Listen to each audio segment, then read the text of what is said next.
Ideal India TV जी का जांच agency CBI के समक्ष पेशी है। स्वाभाविक रूप से भारत जैसे बड़े लोकतांत्रिक देश में कोई भी ऐसा व्यक्ति नहीं है जो अपने आप को कानून से ऊपर समझ सकता हो या जो कानून के लंबे हाथों से बच सकता हो। तो आज कानून की प्रक्रिया पूरी होगी। जहां तक जांच एजेंसियों का सवाल है, सीबीआई, ईडी इत्यादि, ये प्रोफेशनल बॉडीज होते हैं। ये भावनाओं के आधार पर काम नहीं करते हैं, ये तथ्यों के आधार पर काम करते हैं। ये काम करते हैं कि फैक्ट्स क्या हैं, they work on the basis of facts. और जहां तक दिल्ली एक्साइज पॉलिसी का सवाल है, जो शराब नीति अरविंद केजरीवाल जी और उनके कैबिनेट ने, मनीष सिसोदिया ने बनाया दिल्ली में, हमने देखा है कि ये शराब नीति एक भ्रष्ट तंत्र का अड्डा था। भ्रष्टाचार को किस प्रकार बढ़ावा दिया है ये जनता जानती है।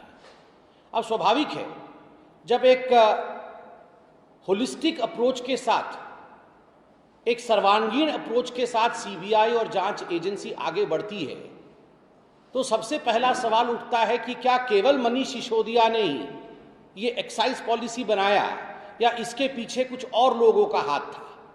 और स्वाभाविक रूप से ये प्रश्न उठता है और जांच एजेंसी जानने की कोशिश करती है कि हु इज और who rather was the kingpin of the Delhi excise liquor scam. जो दिल्ली एक्साइज स्कैम, जो शराब नीति बनाई गई और ये जो भ्रष्टाचार हुआ है, उसके पीछे सरगना कौन है, कौन इसके पीछे दिमाग लगाए हुए है, यह सीबीआई और जांच एजेंसीज इसके जड़ तक पहुंचने की कोशिश करती है। और बहुत कुछ तथ्य आज जनता के समक्ष पब्लिक डोमेन में मौजूद है। क्या ये हकीकत नहीं है जो हमने अभी न्यूज़ में भी देखा और ये पब्लिक डोमेन में है कि मनीष सिसोदिया जी के जो सेक्रेटरी थे, उन्होंने मजिस्ट्रेट के सामने कबूला है कि ये जो 2021 में मार्च के महीने में दिल्ली एक्साइज पॉलिसी बनाने के लिए उन्हें कहा गया और उन्हें जो डॉक्यूमेंट दिया गया, वो अरविंद केजरीवाल जी मुख्यमंत्री के घर में हुआ। मुख्यमंत्री जी के घर पर मनीष सिसोदिया जी के सेक्रेटरी को ये सारे डॉक्यूमेंट दिए गए कि ये एक्साइज पॉलिसी है और इसे लागू कराना है। तो स्वाभाविक है, अगर मजिस्ट्रेट के सामने ऐसा बयान दिया गया है तो पूछताछ तो होगी। Who was the driving force behind this scam? ये जो शराब का स्कैम हुआ है दिल्ली में, उसके पीछे ड्राइविंग फोर्स कौन है, ये तथ्यों के आधार पर जरूर सीबीआई सामने लाने की कोशिश करेगी। मित्रों, जहां तक अरविंद केजरीवाल जी का सवाल है, अरविंद केजरीवाल जी को लगता है कि दस्ताने पहनकर भ्रष्टाचार करने से शायद भ्रष्टाचार पता नहीं चलता है। Just because I have wiped off my fingerprints, just because I have not left my fingerprints at the scene of crime, that does not mean I am absolved of the sin of committing the crime. मैंने दस्ताने पहन रखे हैं और मैंने मौकाए वारदात पर उंगलियों के निशान नहीं छोड़े हैं, उसका अर्थ यह नहीं होता है कि मैंने जुर्म नहीं किया है। अरविंद केजरीवाल जी, आपने मनीष सिसोदिया के दस्ताने पहन करके भ्रष्टाचार किया, शराब नीति में घोटाला किया। स्वाभाविक रूप से अब मौका आ गया है कि दस्ताने उतरने चाहिए। The gloves should be of and the country should know the hands which were responsible for massive corruption in the excise policy scam in Delhi. बंधुगण, पब्लिक डोमेन में एक और बहुत महत्वपूर्ण विषय है, वह विषय है विजय नायर का। ये विजय नायर कौन है? ये विजय नायर आम आदमी पार्टी का कम्युनिकेशन का हेड है।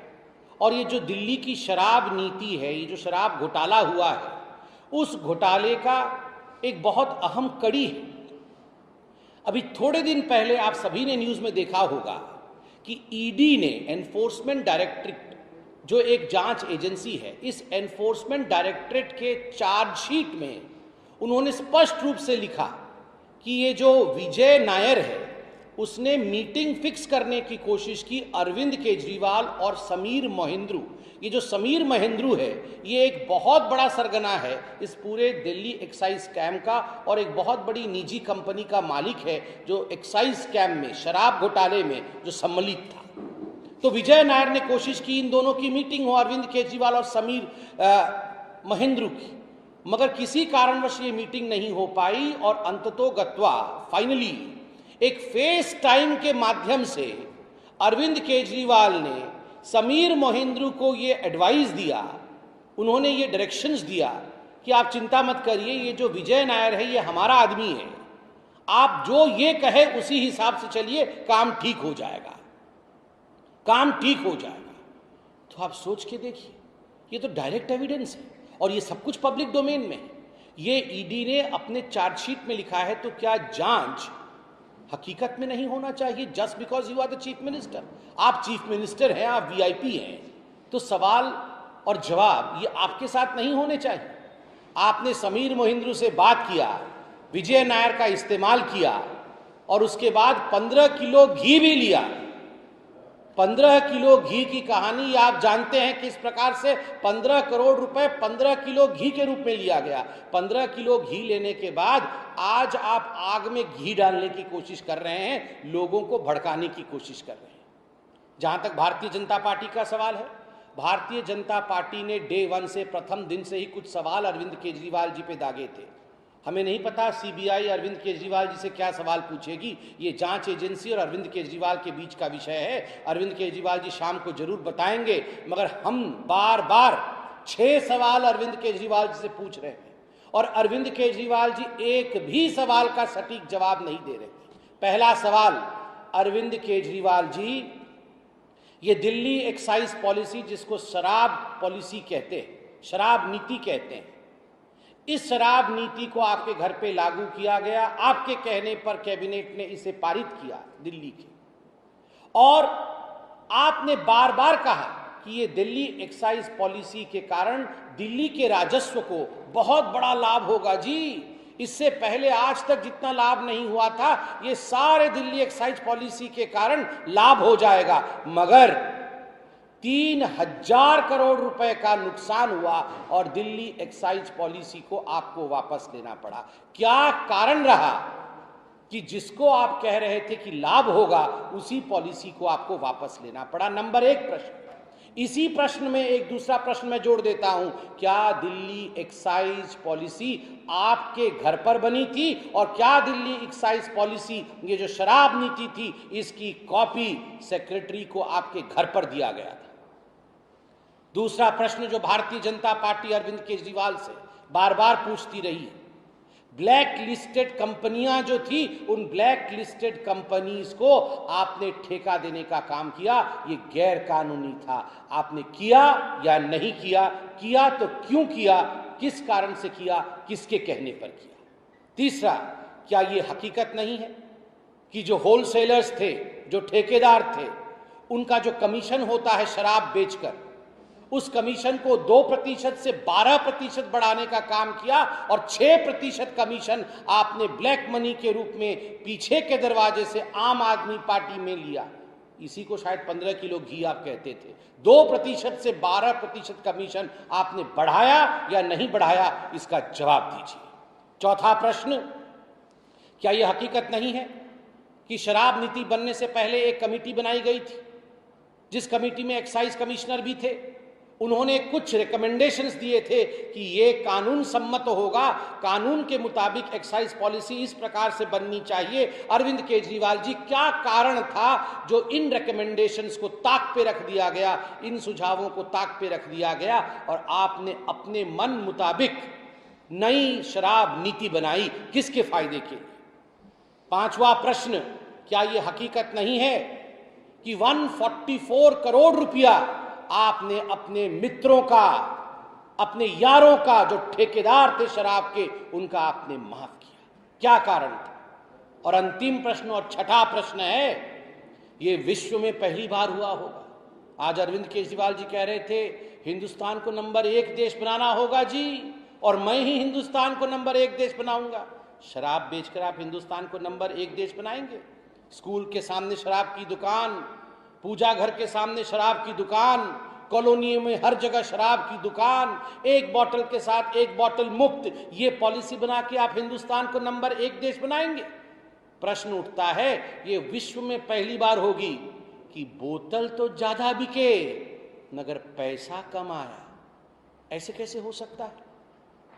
We sold more bottles but we got less money. Where did the balance go? ये मोटा माल कहां गया? ये घी जो निकलता है, आपने बोतल ज्यादा बेचे, पैसा कम आया, बीच की मलाई और घी ये किसके पास गया? ये छठा सवाल है। अरविंद केजरीवाल जी, आज आपने प्रेस कॉन्फ्रेंस किया, आपने कहा कि भारत से मुझे बेइंतहा प्यार है। माफ करिएगा, आपको भारत से बेइंतहा प्यार नहीं, आपको अपने सत्ता से, आपको अपने पोजीशन से और आपको भ्रष्टाचार के पैसे से बेइंतहा प्यार है। उसका नाम भारत मत करिए, भारत को गाली देने का काम मत कीजिए।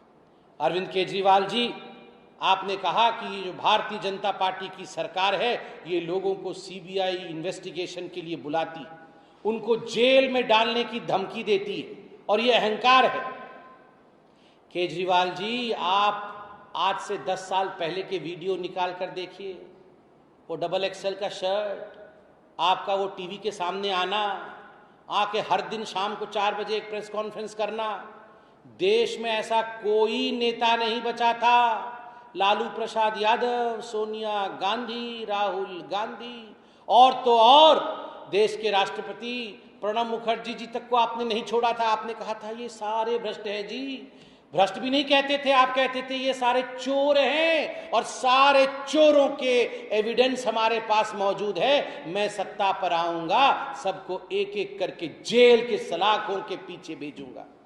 आप तो जेल के सलाखों के पीछे, आप सत्ता में थे नहीं। आप सत्ता में नहीं होने के बावजूद नाम लेकर लिस्ट जारी कर कहते थे इन सब लोगों को जेल भेजेंगे। आज आप अगर मोटा माल भ्रष्टाचार का कमा रहे हैं तो क्या आपके मंत्रियों को जेल नहीं जाना चाहिए? जेल जाना चाहिए। वो मंत्री जेल में हैं और उनको बेल नहीं मिल रहा है क्योंकि कानून के विरोध में काम किया। क्या आपकी पूछताछ नहीं होनी चाहिए? बिल्कुल होनी चाहिए, क्योंकि आपने भ्रष्टाचार किया है, यह नीति आपने बनाया है। आपने कहा 75 वर्षों तक यह देश गरीब, घोटालों से मारा हुआ देश। बिल्कुल सच कहा। कांग्रेस के राज में यह देश भ्रष्टाचार का अड्डा बना हुआ था और आज कांग्रेस के अध्यक्ष मल्लिकार्जुन खड़गे ने आपको फोन करके सोनिया जी के समर्थन को जताया है कि चिंता मत करिए केजरीवाल जी, आपके पीछे सोनिया जी खड़ी हैं, आपके पीछे राहुल गांधी खड़े हैं, हम अरविंद केजरीवाल के लिए लड़ेंगे। आज अरविंद केजरीवाल जी, सोनिया जी और राहुल जी एक हो गए हैं। ये भ्रष्टाचारियों की बारात निकली और आजकल एक ये नया फिनोमिना चल गया है। मतलब आप भ्रष्टाचार करेंगे, मोटा माल कमाएंगे, जांच एजेंसी आपको जांच के लिए बुलाएगी तो बैंड बाजा बारात लेके जाएंगे। जहां जहां उनके मुख्यमंत्री है सबको बुलाएंगे, जो मंत्री है उनको बोलेंगे तुम भी चलो, फिर हाथ वाथ हिला करके बाय बाय टाटा, बहुत बढ़िया, हमने बड़ा अच्छा काम किया, गाड़ी से निकल करके जश्न भ्रष्टाचार मनाएंगे। अभी थोड़ी देर में शुरू होने वाला है। वो अरविंद केजरीवाल जी भी कार से निकलकर हाथ वाथ हिलाकर जाने वाले हैं जश्न भ्रष्टाचार मनाते हुए। ये वही लोग हैं जो ऑटो में लटक लटक के आए थे शपथ लेने के लिए कि हमारे पास तो गाड़ी नहीं है जी। सिर्फ केजरीवाल जी के पास वो नीली गाड़ी थी, बाकी तो किसी के पास गाड़ी नहीं थी। सब ऑटो में आए थे, याद करिए, लटक लटक के, दो इधर लटके थे, दो उधर लटके थे। हमारे पास तो गाड़ी नहीं है जी, हमारे पास तो कुछ भी नहीं है जी। और आज देखिए चकाचौंध देखिए उनकी। ऐसे ये लोग हैं। बोल रहे थे केजरीवाल जी आज, भगवान मेरे साथ है। केजरीवाल जी, भगवान हमेशा भक्त के साथ होता है, भगवान कभी भ्रष्ट के साथ नहीं होता है। आप भक्त नहीं हैं, आप भ्रष्ट हैं, इसलिए भगवान आपके साथ नहीं है। आज हम आशा करते हैं कि आप सीबीआई को सच्चा सच्चा उत्तर देंगे। जो भ्रष्टाचार आपने किया है, कितना घी आपने लिया है, ये सब आप सीबीआई को बताएंगे और शाम तक प्रेस कॉन्फ्रेंस करके इसका उत्तर भी देंगे। बंधुगण, बहुत बहुत धन्यवाद।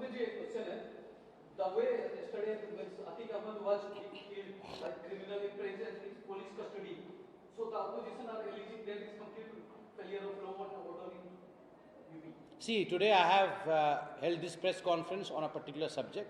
As far as Atiq Ahmed, etc. is concerned, a commission has been constituted, and it would not be fair on my part to, in fact, talk about this issue before the commission speaks. Thank you. Ideal India TV, हर खबर बेफिक्र subscribe now.